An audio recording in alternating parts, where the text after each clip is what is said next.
우리가 의료 기술의 발달로 인해서 정말 건강 수명 말고도 기대 수명이 너무 많이 늘어나서 아마도 많은 분들 우리 100세 시대라는 말씀 너무 많이 하시잖아요.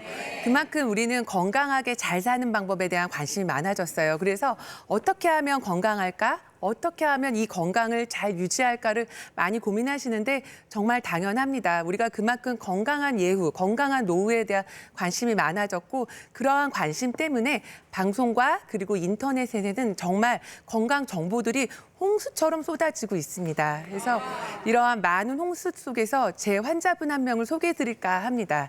그분은 어떤 연구를 방송을 통해서 한번 보셨다라고 합니다. 그 연구 내용은 커피가 혈관 질환 발생을 감소시킨다라는 내용이었었습니다. 그래서 그 내용에서는 커피를 전혀 드시지 않는 사람과 그리고 커피를 3잔 정도 먹는 사람을 비교했었던 연구였었는데요.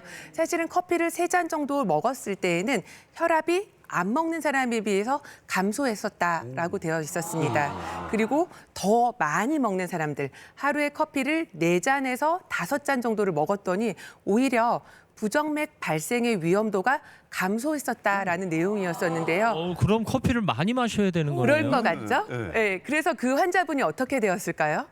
사실은 그분은 어떻게 됐냐면 그래, 내 혈관 건강을 위해서 매일 5잔 이상을 드셨습니다. 거들렸어요. 네, 그러니까 이게 건강에 대한 항상 오해와 진실은 이러한 내용들을 보시면 환자분들은 이거를 받아들이는 거는 사람마다 너무나도 제각각이라는 내용을 꼭 말씀을 드리고 싶고요. 사실은 커피를 제가 오늘 좋다 나쁘다를 말씀드리려고 하는 것은 아니고요. 커피에는 물론 혈관에 좋은 폴리코사놀 성분이 있기 때문에 좋은 점도 있고요. 또 커피에는 야누스의 얼굴처럼 카페인은 오히려 혈관을 수축하고 혈압을 올려서 아드레날린을 방출하기 때문에 혈압을 올릴 수도 있기는 합니다. 그래서 항상 과유불급이라는 말씀을 꼭 말씀을 드리고 싶고요. 그래서 우리는 이런 건강에 대한 많은 정보들이 쏟아질 때 정말 오해하지 않으셔야 되고 그 안에서 진실을 잘 봐야 되는데 누군가에게는 진실로 올 내용이들이 나에게는 또 오해가 될 수 있기 때문에 이런 것들을 나에게 잘 유연하게 잘 대처하는 것이 매우 중요합니다. 그래서 물론 그 연구가 틀린 건 아니고 연구 맞습니다. 목적에 충실했지만 나에게는 안 맞을 수 있다는 걸 네. 아셔야겠네요. 네, 그래서 이게 연구의 목적에 따라서도 다르고 그리고 연구의 기간도 다르고요.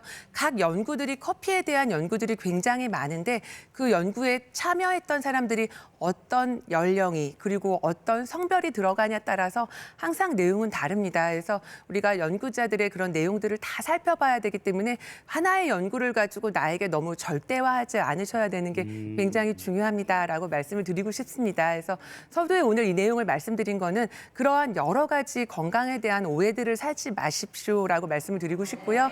그래서 그런 아주 흔한 건강에 대한 오해들 여러분께 오늘 풀어드릴 건데요. 첫 번째 오해와 진실 하나 말씀드리려고 합니다. 첫 번째 오해와 진실. 뱃살은 굶으면 빠진다. 맞아. 그렇죠. 흔히 이야기하는 이게 네. 운동해도 소용없고 안 먹어야 빠진다 네. 이러는데. 너무나 굶으면 빠지겠죠. 나이가 들어서 뱃살 고민 안 하시는 분이 하나도 없고요. 나이가 드니까 다리는 얇아지는 것 같고 얼굴살은 빠지는데 다 뱃살은 늘어납니다. 맞아요. 그리고 우리가 나이 들어서 굶지 못해서 그렇지 나 굶으면 뱃살은 뺄 수 있어. 정말 진짜 많이 들었어요. 네. 그렇게 말씀하시는 거여서 다 굶으면 빠질 수 있다라고 하는데 정말 오해입니다.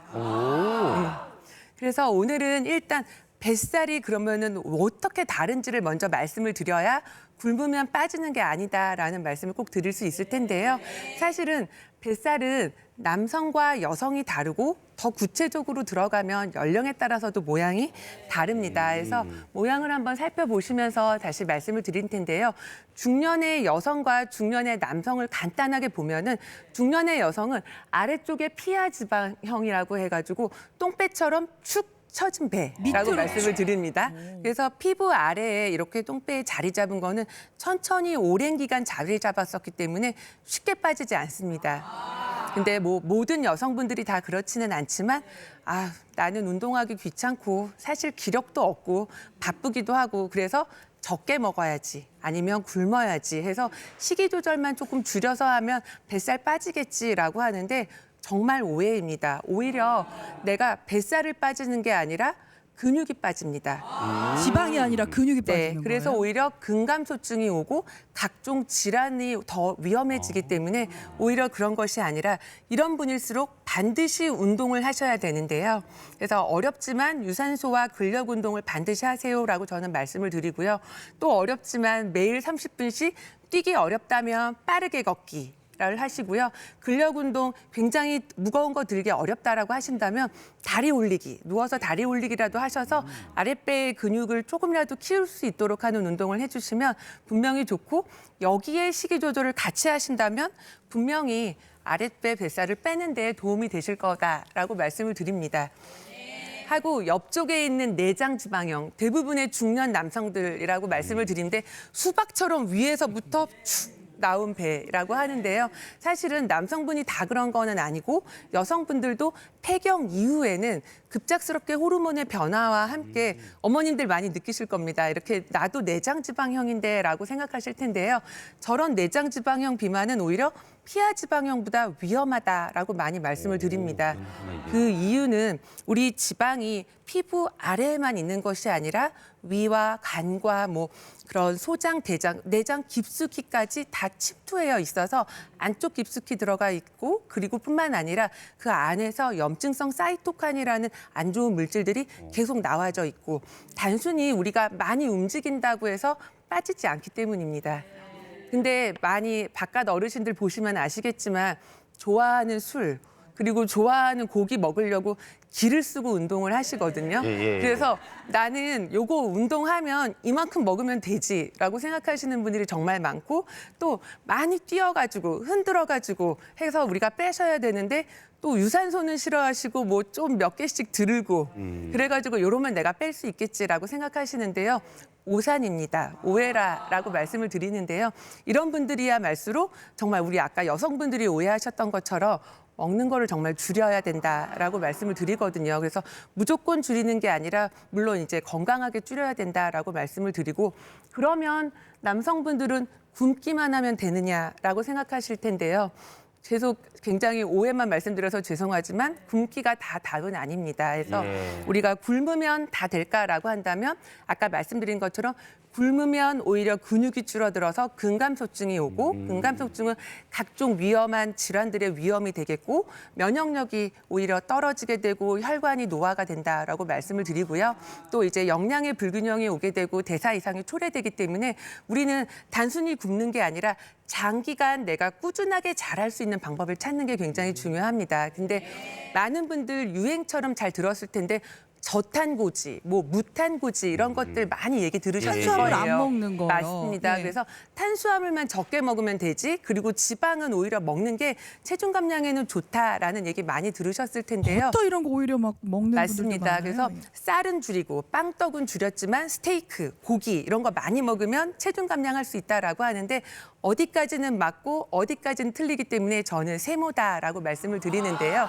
그 이유는 단기적으로는 지방은 굉장히 포만감을 주기 때문에 우리가 음식을 적게 먹는 거에는 굉장히 도움이 됩니다. 그래서 빠르게 체중을 빼려고 하는 분들에게는 맞습니다라고 말씀을 드리지만 지방이 가지고 있는 또 다른 얼굴이 있기 때문에 그게 장기적으로 좋으냐라고 하면 그렇지 않습니다라고 말씀을 드립니다. 그래서 우리가 최근의 유행처럼 단기간 제가 보통 말씀드릴 때는 한 3개월 이내에 빠르게 체중 감량할 때는 좋지만 이게 오랫동안 할 때는 오히려 지방이 줄 때는 이게 풍미가 좋아서 좋긴 하겠지만 오히려 비타민 A나 C나 K나 이런 것들은 오히려 결핍이 될 수가 있겠고 마그네슘도 결핍이 되기 때문에 별로 좋지 않은 방법입니다라고 하고요. 지방 많이 먹으면 우리 더부룩하잖아요. 그래서 오히려 소화불량이 올 수 있기 때문에 별로 좋은 방법이 절대 아닙니다라고 하고요. 영양소 불균형이 올 수 있고 장기간 봤을 때 우리가 유지하기도 어렵고 혈관 질환이나 이런 것들이 오히려 올 수 있다라고 하고 우리가 지방이 결국에는 탄수화물을 적게 먹으면 지방의 에너지원으로 타게 되는데 이때 우리 몸에서 나오는 게 케톤체라고 하는데 케톤체가 많이 나오면 오히려 피곤해지고 무기력해집니다. 그리고 해톤체가 되게 시큼시큼하거든요. 그래서 무기력하면서 입에서 시큼시큼한 냄새가 난다라고 해서 우리가 장기간 할 수 있는 방법을 찾는 게 굉장히 중요하거든요. 그래서 오늘 제가 장기간 할 수 있는 또 굉장히 당연한 이야기 중에 한 가지를 해야 되는데 올해 초 미국 당뇨병 학회에서는 우리가 체중 감량을 위해서 하는 방법 중에 한 가지를 말씀드렸습니다. 뭐냐면 간헐적 단식 중에 하루 잘 먹고 하루 굶고 하는 방법이 좋을까? 5일 잘 먹고 이틀 굶을까? 이런 내용이 있었다라면 아니다. 그런 게 아니라 매일매일 조금씩 줄여 먹는 게 중요하다라고 했습니다. 그것은 무엇이냐 하면은 어렵게 얼만큼 칼로리를 줄이고 언제 적게 먹고 체중을 재고 이렇게 어렵게 할 것이 아니라 매일매일 꾸준하게 조금씩 줄여서 장기적으로 내가 쉽게 하는 게 가장 중요하다라고 말씀하셨고 그리고 더 중요한 건 뭐냐면 어렵게 하지 마시고 가장 쉬운 거 내가 군것질하고 있다면 아니면 야식하고 있다면 그것부터 끊으세요라고 했거든요. 선생님 그게 가장 어려워요. 그러면 한 가지만이라도 한번 해보세요라고 말씀을 꼭 드리고 싶습니다.